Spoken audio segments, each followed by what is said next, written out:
Fresh Start podcast, fresh ideas for business and personal growth. And today, my guest is Angel Ribo from Dallas area, Dallas, Texas, and he is the CEO Confidant.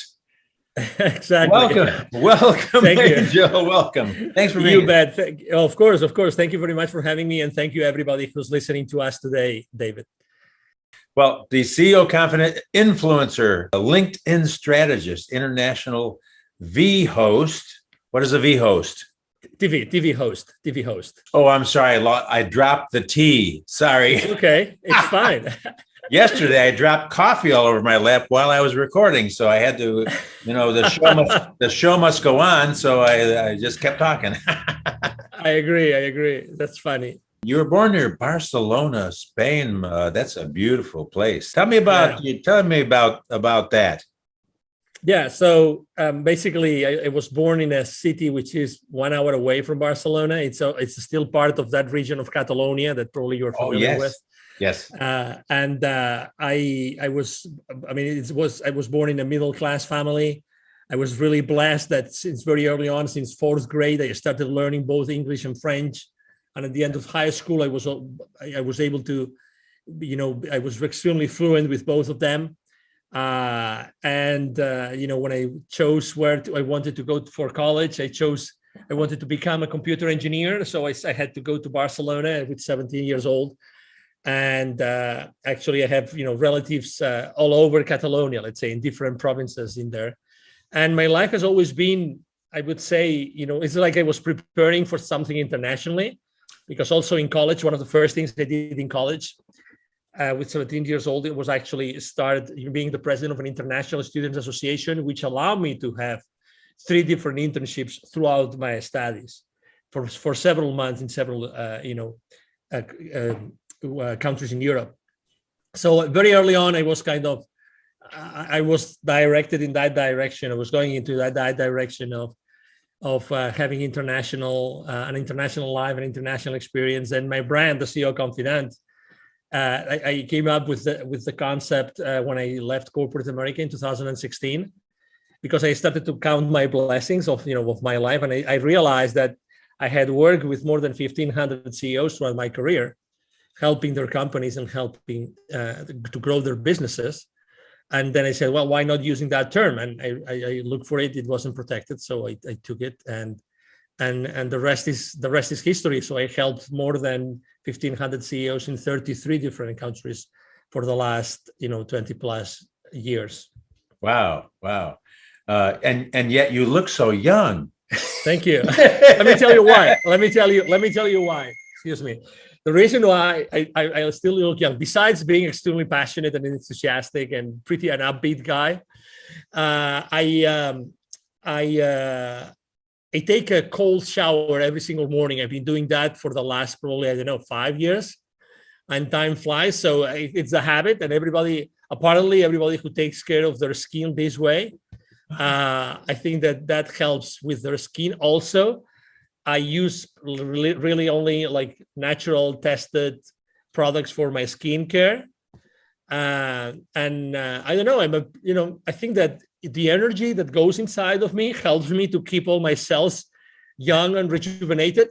I was just telling Dave before the conversation that I used to go to Costa Rica a lot. Unfortunately, I was not able to go to the beach, not one time, although I had visited Costa Rica, I don't know, maybe 30, 40 times. But I'm sure that I will have the opportunity to go like on a different kind of trip, and to go to one of the many rejuvenation centers and experiences that you can have in Costa Rica. Just a heads up, top secret, I'm working on a project here where I can bring in people like yourself, some CEOs, and have actually a mastermind kind of a special exclusive retreat here in Tamarindo, and they can enjoy all the amenities here in between, whether they want to go horseback riding on the beach, or snorkeling, or deep sea fishing, sailboats, or whatever they want to do in and around having some kind of a really special, unique, exclusive retreat for business owners, entrepreneurs, and people like that. Excellent. If you're a praying person, you can be praying about that because that is going to happen. Awesome. Thank you. Thank you. That's wonderful news. And obviously, anybody anybody that, tells me that they would like to have an special experience, I will definitely let them know. Thank you for sharing that. I didn't know that before. Oh yeah, absolutely. Well, I have these little cogs and wheels in my head that keep on turning and spitting out ideas. Cool. And as you know, as entrepreneurs, some fly and We're the same way. Some We're crash, the same some way. fly. Exactly. I agree with you 100%. Yeah, I was hearing a story about the Wright brothers when they invented that first plane in Dayton, Ohio, and they realized we can't fly it in Dayton. We got to bring it down to the beach in North Carolina because number one, there's wind, and number two, if we crash, we can crash into something soft. Looking ahead, thinking ahead, you never know, right? Exactly. Let me ask you this, Angel. Yes. In your younger days or in your college days, who would you say was what made a big impact on you and was a real influence on your direction? Anybody in particular that really yeah, I mean, I think it was definitely my father. My father was a business person. I would go with him all the time, every single weekend, if he allowed me to go with him to the different, plans that he was overlooking. He was the general manager for a group of food companies, and I would always go with him during the summer. I would actually work for him in one of the different plans that they had. I was actually boxing rainbow trouts in one of his fish farms in the north of Spain for so many summers. I studied computer engineering in college, but my first ever assignment, real professional assignment, was with my dad. He hired me to actually build a basic language, right? A basic language inventory program. So I could actually help one of their companies with the inventory, one of the fish farms with the inventory. And actually that software was written, again, coded in basic language, basic programming language, right, was there for many, many, many years. And again, keeping the inventory of every single pond and areas in that fish farm was challenging. So that was something. So definitely it was my dad, definitely by far. Yeah. Oh, that is so awesome. As my friend John Maxwell always says, leadership is influence. And so your dad was a great influence on you and totally made a difference. Obviously, here it is years later, and it's carried through till now and affected everything you do, it sounds like. Fair enough to say? Oh, yeah. Because also he is both my mom and dad still alive in Spain, despite everything that's going on in the world. Right. He actually, he's being in a good mood most of the time, his passion, his enthusiasm. I definitely inherited that from him, like always looking at the positive side of things. It's definitely something, trying to always bring, understanding and connection among different family members and people. That's always been him, always. So, and I think that I definitely, I have a lot, and something that's really interesting. It's funny how, although my mom is a teacher, is a school teacher, my dad really didn't ever have a formal education. And it's funny how he reached, really, high levels of success, like in financial terms or in business terms, but he never spoke any foreign language. But he was visionary enough. Both of them were visionary enough to immediately, as soon as they could, to put me through both English and French, because that was at that side of Spain, we could only learn French in the school, given the proximity to the French border, but also at the same time on a private school to learn English. And that was really uncommon. It was uncommon. I mean, to be honest, when I was going to the private school after hours, after school, I was the only one that was going there to learn a second language. Everybody else was there learning English because their school wouldn't give them English, or like reinforcing the English tuition that they were having at the school. So it's really interesting how sometimes there's something already in place, like, I don't know, God or the divine or the universe, and you are surrounded, you're given the parents that put you in that path, even unknowingly, right? Because they never experienced that that that the fact of speaking different languages as a way to connect with other people from other countries. Yeah, so that is amazing. Yeah, as you say, I've told people even on the street, I don't believe in coincidences. I believe in divine appointments.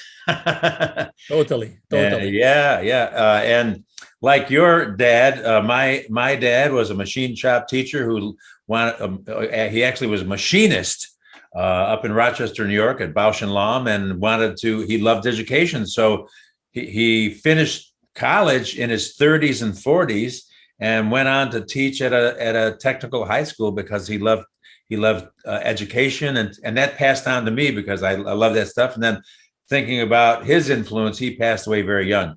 But all of my family, all the way from my Italian grandparents on down to both my brothers and sister-in-law and everybody, all entrepreneurs, business owners that started their own businesses. So I think that rubbed off a little bit on me, maybe. I love the divine appointments concept. I really love it. I'm going to use it moving forward. Really like it. Yeah. I mean, sometimes you call it, synchronicities or serendipities. Yeah. But it's definitely, it's things that they're going to happen anyway, sooner or later. They're going to happen anyway. That's right. Connections. They're connections. Relationships come and grow out of those kinds of things. And here you had connections and relationships with 1,500 CEOs, and I don't know how connected you stay with them now or not, but I'm sure that you had some relationships that were made in that setting. Would that be a fair statement? Yes, I have relationships that I developed at that time, and also when you start your own path, as a professional, as a consultant in my case, I was very respectful with the companies that I had generated the business with.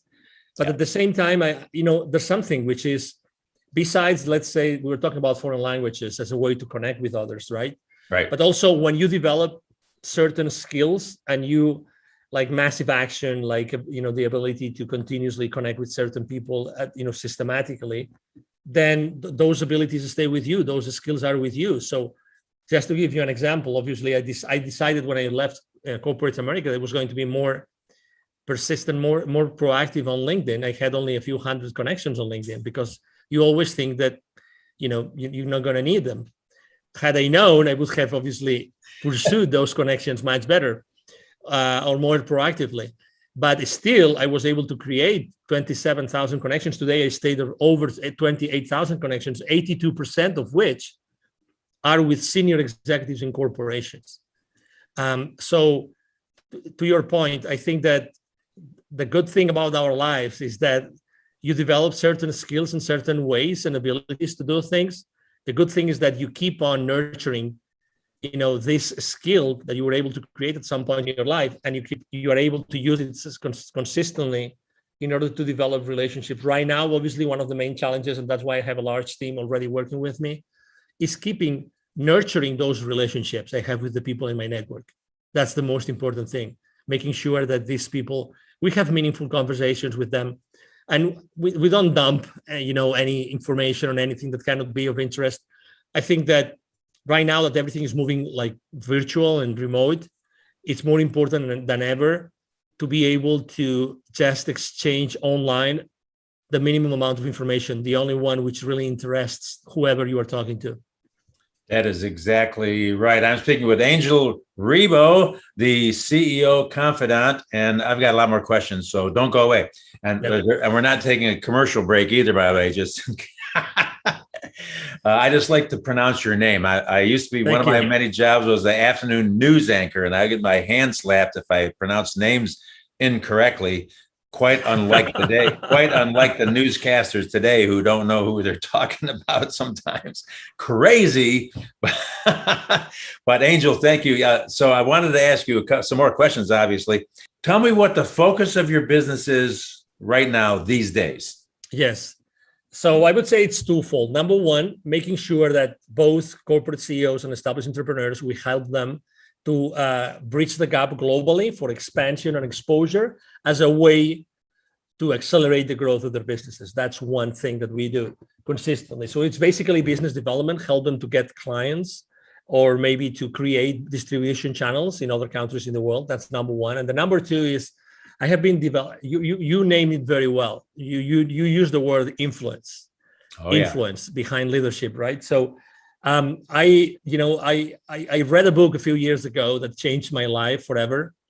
It's from a Canadian author, and her name is Teresa de Grosbois, and it's about influence. And I learned that influence is really a game, and that you have to be able to play that game properly and generously and from the heart. And I think that I have been able to, humbly speaking, been able to do that. And I consider my team and myself a real, influencer on LinkedIn and other social media outlets, because we are very consistent. We are always there with particular content. It's always, positive content, trying to make sure that we are current, that we're talking to the audience that we talk to. So we use our influence, large influence, to help others have more visibility for their products and for their services. So we are actually engaging both with brands and companies in order to put their messages, their services, their products, both B2B and B2C, in front of their audiences. Those would be the two main services that we provide today. It's so much more important today that to have a focused approach rather than just kind of I was talking with a gentleman the other day on my interview that it doesn't matter if you've got 1 million followers if they're either not your customers or your competition. If you have 10 followers that are the right people that are either your customers or your competition, then you are reaching the right group of people you want to reach, regardless of the number that you've built it to. And so that's the whole, that's what I really enjoy about LinkedIn, because I interviewed a guy in Philadelphia that's a LinkedIn expert as well. And he taught me some of these things about my profile and how to show up and how to look. And I changed it around, and I can't believe how effective that has been with the number of people viewing my profile every week, especially now contacting me through the service that you and I use for interviews. Yep. I've got bookings up through July right now. Congratulations. It's just me, just plain old Dave. So good. So tell me, what is the Board of Evolutionary Business Council? What is that? Yeah, the position. So basically, the Evolutionary Business Council is a group of around 300 transformational leaders. So they all have transformational businesses. Basically, they are B2B or B2C in the sense that, they offer business services, they offer individual services, and they're all transformational leaders. It means that they really transform either organizations or individuals. They carry those individuals or those organizations through processes that allow them to achieve different levels of performance, of wellness, well-being, etc. So they are, again, people that they have this in common, but also they have large following. So they have large influence levels, all of them. So we combine, as I said as I try to explain on my bio, we really have different many hundreds of millions of people as outreach, and the main goal of the organization is, as the name says, Evolutionary Business Council. We believe that there's a better way to do business, and we believe that different areas in society need to change, and we want to be the changers. So we want to use our combined influence to do things together. That's what we want to do things together to change this world together in an evolutionary way, not revolutionary, but evolutionary way. And it happened to be at the board of that organization. I've been there for a couple of years, and that's what it means. So basically, I'm blessed with being at that level to help the organization as much as I can. That is very awesome. I like that concept of evolutionary rather than revolutionary. However, I happen to be a revolutionary. I didn't march against the Vietnam War or anything like that, but I started my own revolution. I call it the encouragement revolution. That's cool. I think that the book that I wrote was all about the power of encouragement and how we can actually learn concepts of how to encourage people with whatever their level in life is, and just put a spark of hope, put a smile on their face, just simple things that we can all do every day if we're paying attention. And that's the key, is that to be attentive. So that's my revolution. You got your evolution, I got my revolution, and it's all good. Absolutely, it is all good, and you just tapped onto something which is really important. If you realize there's so many things that are distracting us today, and it looks like the system wants to distract us, and they want to pull us in so many directions, so we cannot focus really on anything. And I remember watching this movie. It's called like The Social Dilemma. Yes, yes. Okay, if you probably watched it or seen it, it's funny how they explain the former executives of those social media companies. They explain how the main role is to distract us and to make sure that we continuously consume content that they put out there. So I think that obviously, I mean, we all like, we all, I think that the main lesson to be learned there is that, be wise with the use of your time and keep on using it to find, businesses, which I do. I found a lot of businesses on Instagram and Facebook and on LinkedIn that have served me, and that's very good. But at the same time, just be mindful of the time you spend on those social media outlets. Yeah, there's a certain waste factor involved. You can really waste time very quickly and get, literally consume your day and get way off track from your focus. So it's something to be aware of and to take responsibility for, each of us individually. Yeah. And I think people are catching on, and to a large degree, people that I've talked to that they're saying, yeah, I really need to, not just go off in la la land. How many cat videos can you watch? Exactly. And in addition, this is very exciting because I love the charities that I work with and am involved with.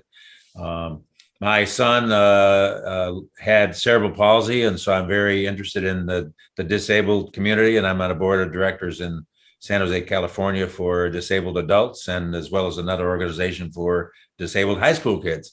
So I'm very interested in that. I have a passion because of my experience of having a special little boy that was a sweet little kid, and he only lived about 5 years and passed away on Easter weekend, and his sister was born 3 days later, ironically enough.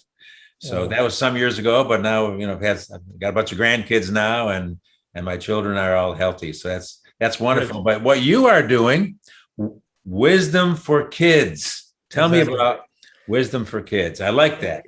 Yeah, thank you. No, thank you. So basically, a business partner of mine and friend and his father and myself, a few years ago in 2017, we started basically Wisdom for Kids. It was created because of the idea that we have all been exposed throughout our lives with the very, very, privileged people, the people, the CEOs, the people that we would close the deals with. And at the same time, anywhere you go in Latin America, including Costa Rica, of course, anywhere you go, there's pockets of poverty. In Latin America alone, there are 81 million kids, 81. It's like 3 times Texas. 81 million kids are living under conditions of poverty. 22 million of them don't have drinking water at home, 22 million. Okay, so we decided to create Wisdom for Kids. And what we do is we help underprivileged kids in Latin America become entrepreneurs using the local resources. I think that, and it's very important, these last 3 words, using their local resources, because it's important to help everybody. It's important to help the people in the urban areas, in the suburban areas, but also people in the rural areas and in the indigenous communities. And depending on where you go, the levels of poverty is different. Actually, the further out you go from cities, from towns, the more poverty there is. And the maximum, the peak is with indigenous communities. I mean, they have like a 95% of the kids in the indigenous communities live under the threshold of poverty. And that's like really crazy. So we launched it after a couple of years having, a very thorough, like, how to say this, we had a couple of PhD students working actually in the concept. How could we develop a workshop that we could impact the kids, and with every single activity that we would carry in any particular territory, that this web workshop would resonate with the kids and would stay with them. So after this time with those 2 kids, we spent almost a couple of years with that. We launched Wisdom for Kids, and so far we have helped more than 1,000 kids and their families to start a journey to entrepreneurship. Unfortunately, we had to stop last year, 2020, we had, given the restrictions, we had to stop all our activities, but we are sure that we will be able to be back on the road soon. That is outstanding. And we have a similar concept at our schools that we've been building in Kenya for years amongst the Maasai tribe, is using their own resources. So we really have focused on using, even in building the little school campuses in these little villages, using local builders, local well diggers. They don't need us to come over there with our hammers and do all that stuff, and with a high unemployment rate, as well as some training for the women who have built beautiful co-ops, entrepreneur co-ops, creating things and getting these micro loans from the bank there. And it's amazing when that kind of thought process is offered and trained and shown to people. Exactly. There is a level of excitement that can happen among individuals where they can see, to a degree, the way out. But you hit it the nail on the head. I was just talking about hammers. You hit the nail on the head with local resources. I'm impressed with the entrepreneurial mindset of people that don't have water or electricity, but they all got cell phones. Yeah, that unfortunately, yeah. I mean, that happens, and that shows you also. I mean, we're not there to fight, right? We're not there to fight against any culture, any habit, right? It's just what it is, and actually, it's a very important point for us, which is we're not disruptors. We just go there in order to support, in order to empower the people. Yes, and to empower the people that want to be empowered, because at the end of the day, we know that even though we developed, very powerful workshops, at the end of the day, also, it's the parents who are going to decide if this kid is going to do something, the parents or the tutors, right? Because depending on the type of community, unfortunately, the families are not, let's say, properly structured. So the kids don't have the proper support. And myself, I have myself been also involved in many different initiatives regarding special education kids. So I have encountered, and you probably have done the same thing, have experienced the same kind of situations, that special needs kids of of any origin, right, when they live under the threshold of poverty, their chances of succeeding are so remote. Really, it's like, so that's why there's a specific things. And we started to partner up with other kinds of nonprofits, so that they could actually bring additional support to the areas where we go. And I just, for instance, I remember I gathered a group of kids outside an indigenous community, and I started reading them a book in English. They loved the pictures. They couldn't read in English, but I translated it into Spanish. And one of the kids that was around was next to me. He had issues with his eyesight, so he couldn't read. And you could see him, and just with a surgery, that's in a matter of weeks, he could be completely healed. So I know that his future is unfortunately challenged and jeopardized because of the origin of his family, right? And his mother was actually literally selling, ice cream or popsicles, more ice cream, popsicles outside a particular area that was from time to time visited by tourists. So, it's extremely important that we bring awareness to what's going on in these areas, in these territories, because other people can actually help and partner up with us and do much more, so much more. Outstanding. Thank you for sharing that. Of course. How can I help you, Angel? How can I help you? Is there a website that I can refer to connect you? What can we do for you today? Yes, absolutely. The easiest way, I always try to only give like one next step, so it makes things much easier. I'm going to share my direct email address also, because it's not only like supervised by me, but also by my team, so we don't miss any message. And it's very simple. My first name is Angel, Angel. My last name is Ribo. It's 4 letters, R-I-B as in boy, O. And my email address is angel@angelribo, altogether, angelribo.com. If you write me an email there, I will be able to, direct you to do whatever you would like to do with Wisdom for Kids or with my own consulting business. Perfect. I love simplicity. Although for some reason I have 4 email addresses. I don't know what's wrong with me. Angel@angelribo.com. That's RIBO.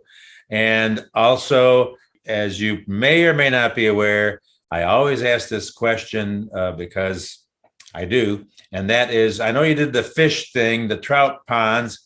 What was the very, very first job you did when you were a kid? Anything at all? I think that, I mean, of really the first, yeah. I mean, besides the boxing rainbow trouts, yeah, on those white boxes, so you could and pour ice on top of them so they could be sent to the local market. That was quite an experience, and I still remember how much I was being given for every single box I was boxing. That's funny.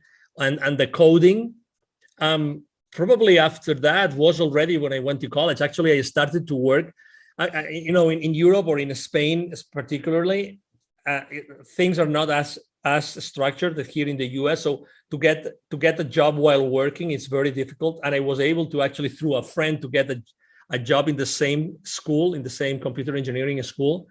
So I was always working at the same time. And there, what I was doing, and you will remember those old, programming, all those like Office applications, Word Perfect. Do you remember Word Perfect? Oh, yeah. Do you remember Lotus 1-2-3? Oh, yes. And DOS, okay. DOS, exactly. Disk operating system. So I was the guru in that particular university. And in my school, I was the guru of Word Perfect. Oh, and wow. I remember I gave literally over 100, trainings to the administrative staff of the university. So I had a lot of fun. I mean, I think I've always wanted to, for money or without money, but I've always wanted to serve, and I've always wanted to like be a little bit ahead of my own game. So that's a great question, because typically we not always think about how to generate wealth, and also how to sharpen your own pencil, right?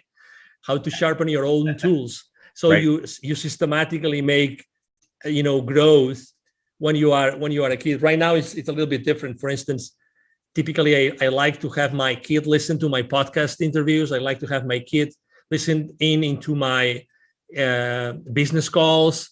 So, and again, maybe trying to follow the same model that I follow with my dad. My business is different to what my dad used to be, but still, I think that kids today need leadership. They need leadership. They need to be out of the streets. They need to be out of drugs and many other things that are happening in our world, unfortunately, today. And I'm sure that you have seen a lot of that while you were still in the US, in California, and unfortunately. So I'm very sensitive about that too. So again, I think that the earlier we can give certain responsibility levels to our kids, I think it's a great thing to do. Well said. Well said. My mind was whirring there, thinking about passing on oral tradition, training, and giving your kids a head start, really. Like the credit card commercial, priceless. Exactly. Some things, regardless of data, some things cannot be measured, and that is one of them. Totally. Angel Ribo, my guest, thank you so much for being with me today. A real treat for me personally, and great to get to know you. I'm sure that we will connect again and maybe do some we will do some great things together in the future for the benefit of all, and just keep on passing along what needs to happen, what our gift is and what we're able to do, and be just a cog in the wheel if that's what it takes. But appreciate you, man. Thank you so much for being here. Count on me, Dave. Anytime. Thank you. Thanks.